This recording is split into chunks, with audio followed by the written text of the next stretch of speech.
Hey everybody, welcome back to Google App Engine, Google Developers Live this week. We were here, both me and Dan, last week. For those who weren't here, I'm Danny Hermes. I work on App Engine, and we're here specifically today to talk about Google Cloud Endpoints. So if you haven't heard about endpoints before, App Engine in general is a really great place to build backends for your mobile applications. And endpoints, which is a feature we recently released as part of the 1.7.5 SDK, allows you to even more easily make App Engine a backend for your mobile applications. And we allow you to do this by allowing you to annotate code that you have within your application to easily expose APIs that you consume from within Android, iOS, or JavaScript applications. So last week, we started building a task management application. And Danny, why don't you tell us a little bit more about that app and how we can improve upon it? Yes. So I mentioned a few times while we were building it last week that there were things that could be done easier. And Dan actually just said when he was talking about endpoints and its release that we were trying to make it more easy to build APIs on App Engine. Well, today I want to talk to you about this library called Endpoints ProtoDatastore, which is going to take more easy and make it more easy.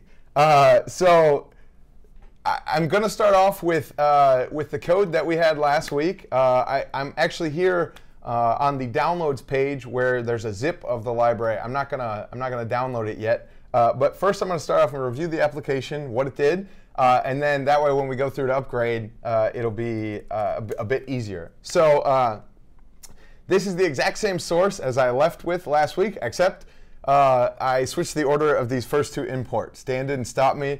They were out of alphabetical order. You know, that's not adhering to the Python style guide. We do some other things at Google that are a bit different than the Python style guide, but definitely alphabetical order is universal bad. Anyhow, it was live coding. I think it was live coding, okay. right? Sure. Only 100%. We only have room for 100%. Anyway.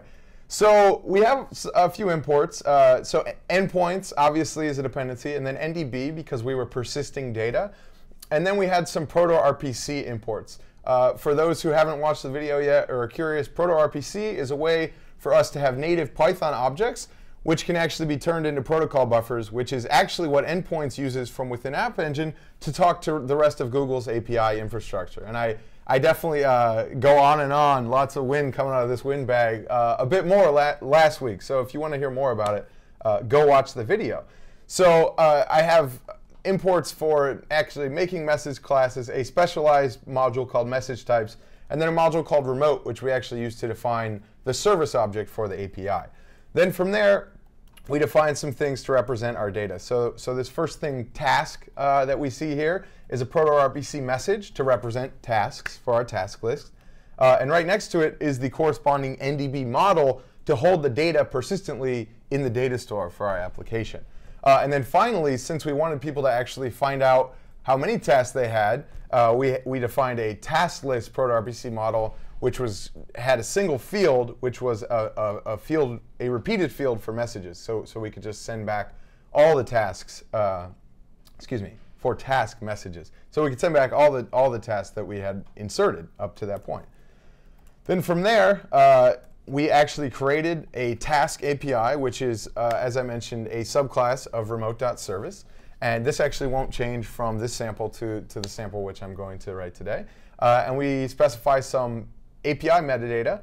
And then we had two methods, insert task and list tasks. And on each of these, in the endpoints.method decorator, we also supply some metadata, which includes the proto-RPC classes needed to actually to serialize our data from Google's API infrastructure to our application and then on the way out. And then finally, we create an actual application, which is a WSGI application, which our app.yaml routes to using endpoints.api server. And we just give it a list of all our APIs and just had one API. OK? So great. That was last week. Now this week, I'm going to first download a zip, which just contains the library we're going to use. I anticipate this will be very quick. So get ready. After we upgrade the application, we're going to do some more things than we did last week. Time pending. I'm here. That is not the right link. I'm here on the downloads page within the Endpoints ProtoDatastore project on Google Code Hosting. And if you click the endpoints_proto_datastore.zip link, you'll be taken to the download page. Now we see there's 2 downloads already. Well, that was actually me. So get out there and download it. I'm going to click this link. I'm going to copy the link, and I'm just going to copy it into my directory using wget. OK, so we've downloaded it, and it's there. So now I'm going to unzip it.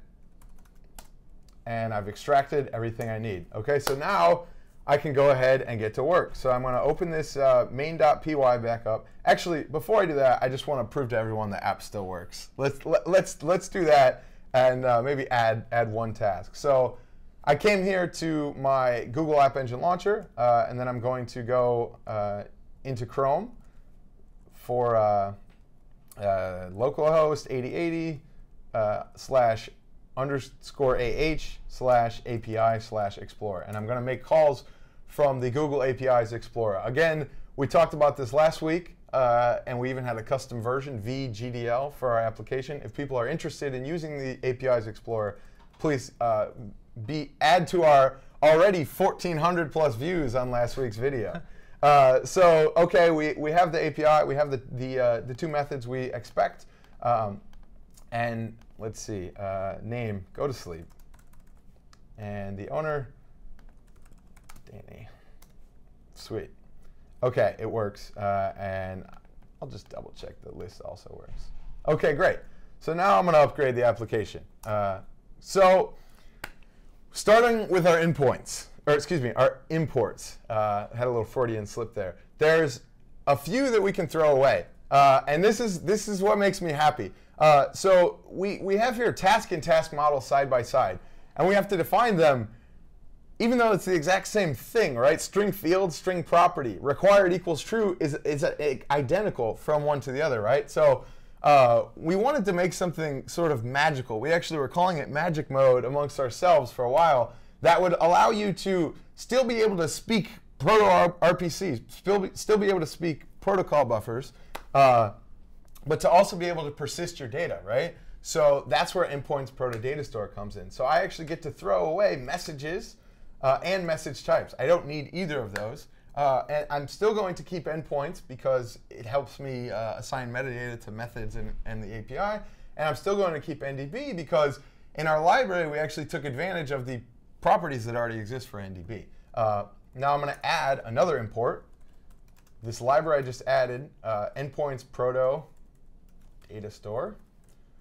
And it has a sub-package called NDB. And from within there, I'm going to import a model called Endpoints Model. And this is really just a subclass of NDB.model that is more easy, like I said. We haven't implemented it, but we're certainly open for others to implement different persistence layers than NDB. For example, if people want to use DB, don't know why you would, because NDB is better, but if people do, the utilities are there, the shared utilities are there for you to be able to implement endpoints ProtoDatastore.db in the same fashion NDB is. And if people are using Cloud SQL, or people are using Google Cloud Storage, people are using Google Drive even, the utilities are there for you to extend this to some other persistence layer. But we chose handy-dandy NDB because for us, for using the data store, it's certainly easiest, right? So great. I'm just going to throw away this first task. I don't need it. And in task model, I can actually just get rid of ndb.model and use endpoints.model. It really is this simple. If people have existing applications and they want to turn them into an API, it's really this simple to get the persistence right. Now, just for me, because I have very specific tastes, I'd rather just call it task instead of task model since we no longer have this name collision. So I'm also going to do that. There's a bit more code to strip out. In addition, I no longer need the task list. Actually making lists or collections out of items from within this task model is supported out of the box by Endpoints ProtoDatastore. Great. So we've gone from 3 models to 1. That's awesome, right? That's good to me. So now I don't have to actually change the metadata associated with the application. We have the name task, version VGDL, and a human readable description. Don't have to change the subclass it inherits from. But I am going to be changing how we're actually using our methods. So rather than using the endpoints.method decorator and having to specify the request and response proto-RPC type of the request, I can actually just use this model I've defined, and it has a class method which acts as a decorator. So instead of endpoints.method, I can just use task.method, and I can completely get rid of these old proto-RPC classes which no longer exist anyhow. And the rest of the metadata can still be kept around. I'm also going to get rid of HTTP method equals post.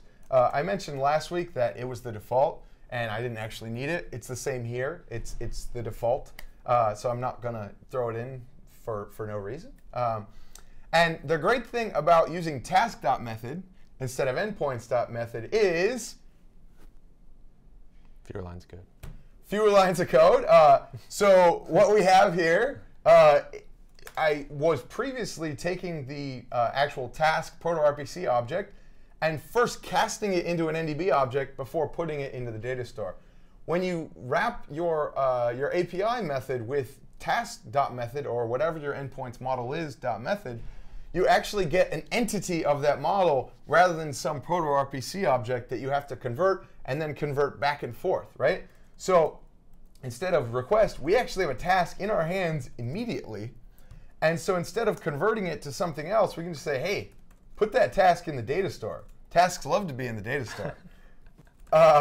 And instead of having to cast it back into a proto-RPC request, again, task.method, the decorator, will do all that for us. So we just give it an entity, and it does whatever it needs to do with that entity on the way out. So it's really that simple to convert our insert method. Now, instead of converting the list method, I'm just going to show you guys that it works first and comment out this other code. If I didn't comment it out, we would have some issues with name errors, things that don't exist and it is trying to use, right? So I'm commenting it out, and let's head over to our API.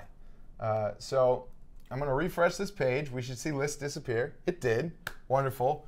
High five. No errors. I kind of like when I'm live coding that to have some errors, but unfortunately, since we've taken more easy and made it more easy, it's almost impossible to have errors. We have to run it first. We have to run it. Thank you. Dan is calling me out on my hubris. We do have to run it. Okay. So we're in this method. It's completely different, right? We have no more from proto-RPC import messages, yet we still see the same strongly typed things from our discovery document that we saw before. Okay, great. So I'll add something. Wake up. Danny should also wake up. Now, this is where timestamps would come in handy. Yeah, it would. Honestly, it's really easy to do with Endpoints ProtoDatastore, but I don't know if we're going to be doing it today. So we'll make Danny the owner again. Let's see if it works. Let's just see if it works. Oh, it worked. Oh, it worked. Wonderful. I was a little nervous there. Great. So now let's actually convert list tasks. Now, there's actually a reason I wanted to do these separately, because rather than having one decorator for all methods, endpoints.method, we realized that having collections and paging through things and actually, getting queries was a special kind of API request, right? So Endpoints ProtoDatastore on endpoints models provides a special class method called query method. So rather than just being called task.method, it's called task.query method, and it's made just for queries. So again, as with insert task, I no longer need the types for the way in and the way out. I can just forget about it. And the rest of the metadata, completely accepted by this method. And even the HTTP method get, well, it's a query. Get is what you're doing when it's a query. If you try to use an HTTP method other than get, query method will tell you, no, I'm not going to do any work for you, because that's all it's supposed to do. It's a query, right? So we can get rid of that as well. And instead of having an unused request, we actually have an NDB query object, which we can use. And luckily, we don't actually have to do anything with it. But if we have the requisite time, we're actually going to add some auth to this. and we'll be doing queries based on that. But we're certainly not there yet. So this query method takes all of this work. So I had to use the task model, create a query, then for each of those tasks, I had to take them from an NDB entity, cast them into a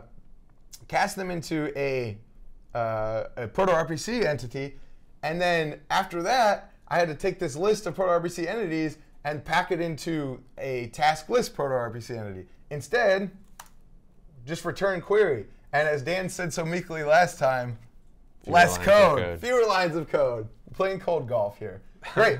So we should be done and ready to extend the app, but let's make sure it actually works. Dun, dun, dun.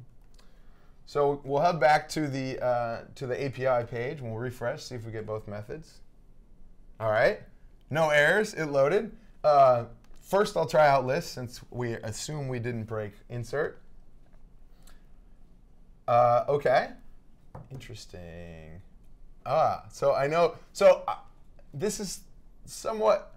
I expected to get back Danny wake up and Danny go to sleep. However, I'm realizing now if we if we go to the admin page for our application, they were different kinds. Yes, they were. So this is querying for the kind task, which is what I renamed the model to, and which is the name of the endpoints model we just defined. And so I do see wake up Danny in task. That is probably way too small to see on the internets. I see wake up Danny in task, and in task model we see that old one. So go to sleep Danny didn't make it, but that's okay. It's not technically a bug. It's not a bug. It's not a bug. It's a bug in my expectations, right? Get some better expectations, man. So essentially, before we do some new things, an overview here is your persistence layer and your abstraction layer to actually convert your entities into something that Google's API infrastructure can understand are exactly the same with Endpoints ProtoDatastore. So do you have anything you want to add before I move on? No, I think the big point here is fewer lines of code. Actually, can you compare the number of lines in your new example with the old one? Sure. If I have them, let's see. What do I want to do this? You had a real demo folder, was it in there? I know.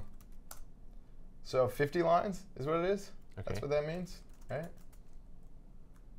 30. 29. There we go. That's the number we care about. And then, in case I screwed this up, I had a demo reel folder, and it had last week's code. Oops.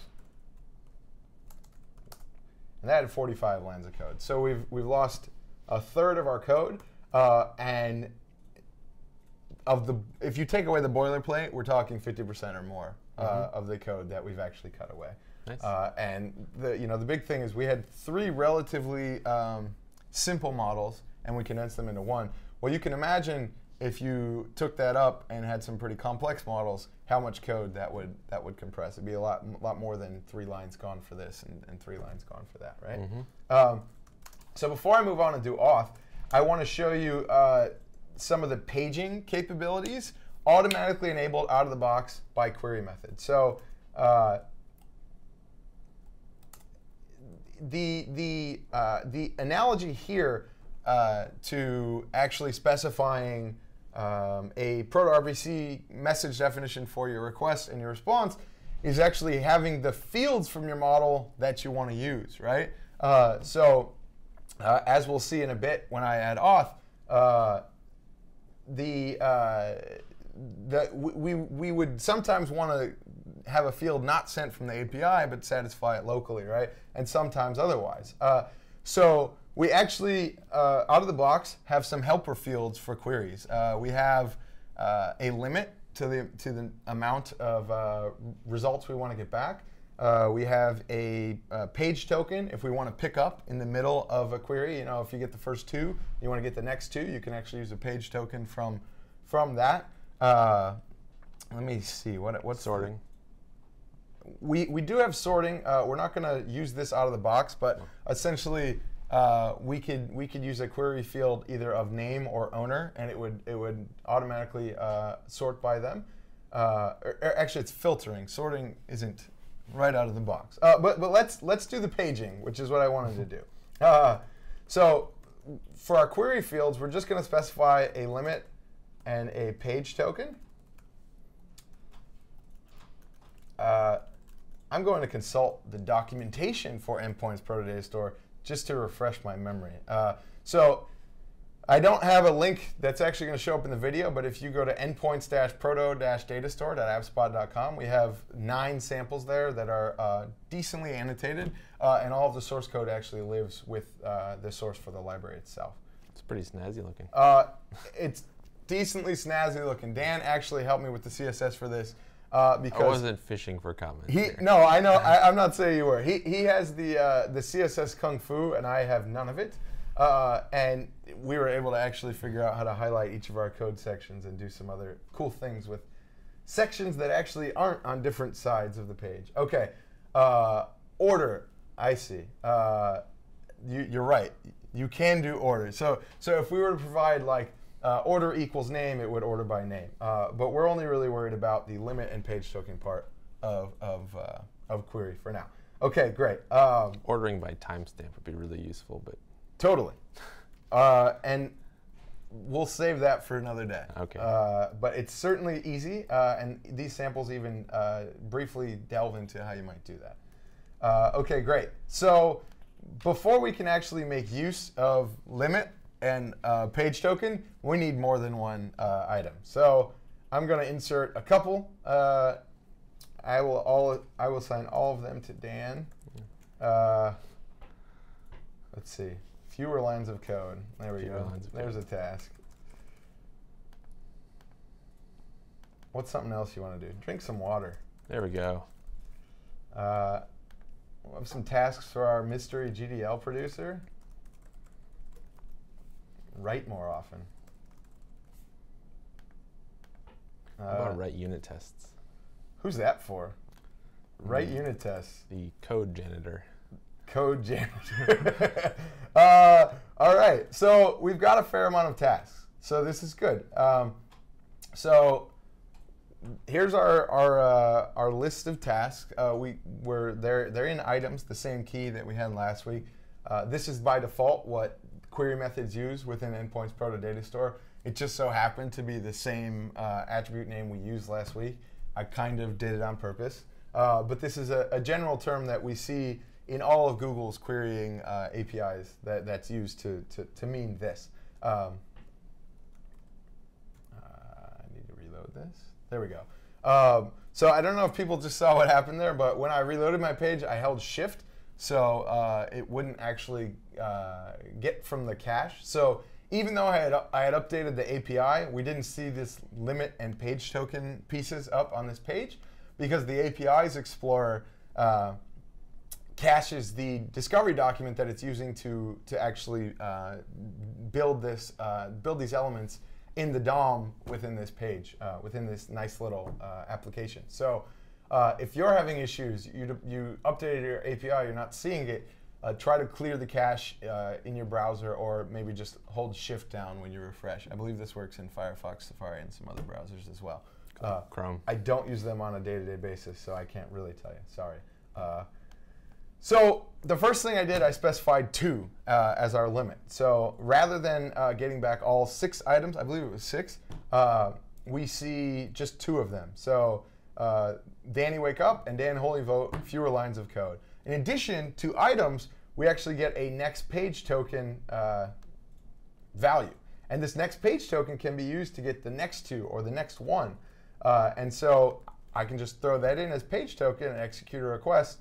And out of the box, we have paging. Dan, drink some water. Mystery GDL producer, write more often. All right, keep producing for now. We'll hold off on that one.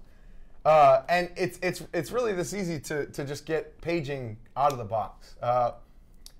So now I want to do auth. Before I do auth, briefly, I want to say our documentation about auth handles this pretty well. We've got a link to it that should be showing up anytime. There are some difficult concepts around allowed client IDs and audiences. Audiences are really specific to Android, but allowed client IDs is something where if you're via the web or via the command line or iOS or somewhere else, if you're actually minting an OAuth 2 token, there's a specific client who is standing between Google and the user that's actually facilitating this dance. And this user has a client ID. And so in order to know that the token is valid for our application, we have to know which client IDs are allowed to mint tokens on behalf of our application's users, right?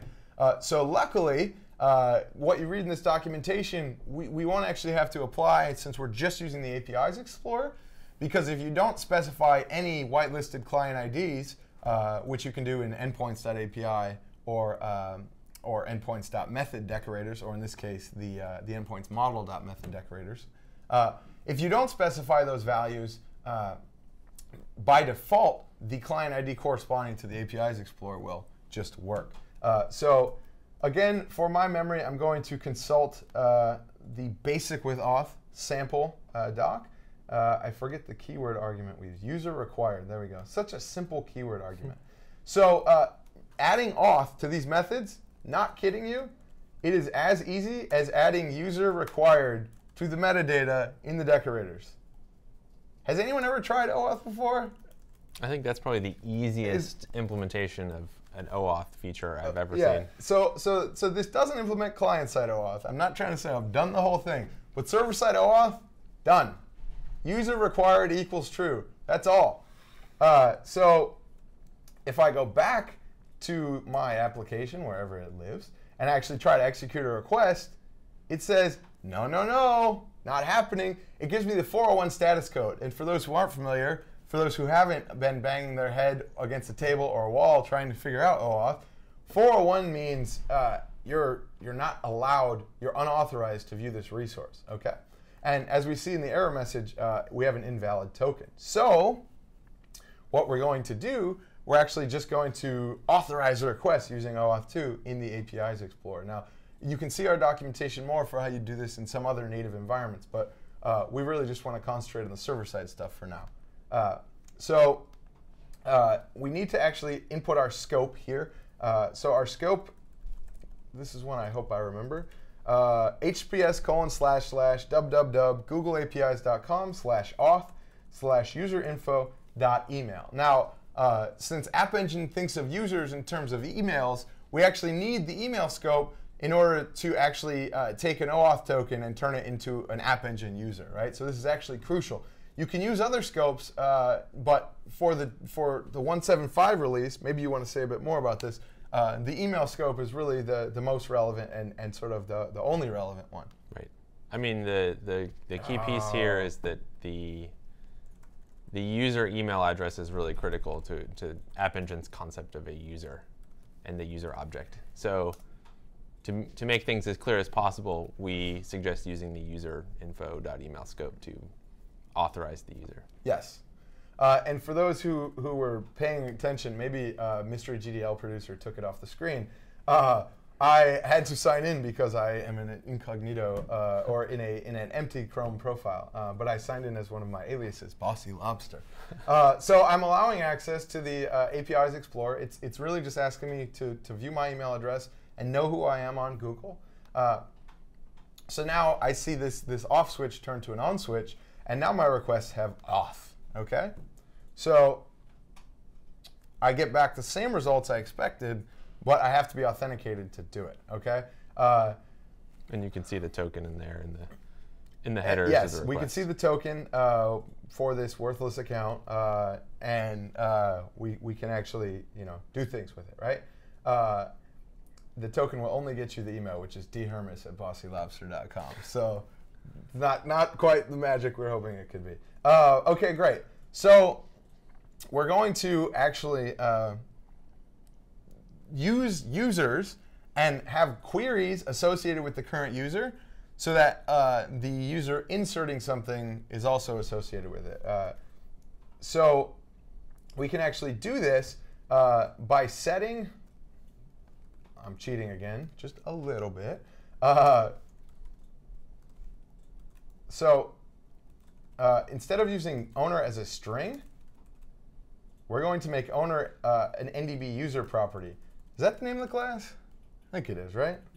I believe so. Yes. Okay.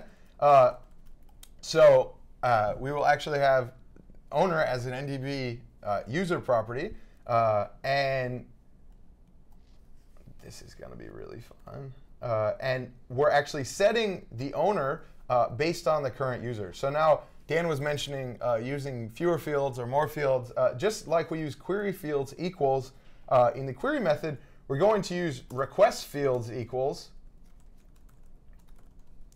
in the insert method to only have the name of the task. And the reason we only want the name of the task is because the owner comes from the token, right? That comes from the auth stuff. And we don't want the user specifying their own thing with a different token, right? We want tokens and users matching up one-to-one, right? So for our request fields, we're only going to accept a name. Well, let's go do this and actually check it out in the data store. I want to clear my data store, so let me change the setting to clear data store on launch. So I went to the App Engine launcher, I stopped the application that was running, went to the info for the application, and then clicked clear data store on launch. So when I come back, I'm going to have an empty data store. So now, when I actually go to insert an API, maybe there's an issue. That would be fun. Oh, I know what I did. So what did I do? For those astute in Python, I tried to make a tuple with one element and didn't have a comma at the end. So Python thinks it's a string because it is a string. That's what Python syntax says. And everyone barfed because we needed a tuple. We needed something we could iterate over that wasn't a string. OK, great. So my bad. Bug gone. There we go. So we got the task API. We commented out list. So we're just going to insert some. Now, owner's no longer there, as we hoped. We just have name. I'm going to try an unauthenticated insert, which will be go to sleep, my go-to. And we'll see we have a 401, which is what we expect. So come back here. This wouldn't have been true. We wouldn't have had to go back through this if I hadn't have reloaded the page. So that's my bad, my B. So now we're authorized, and we can say go to sleep. We can say wake up.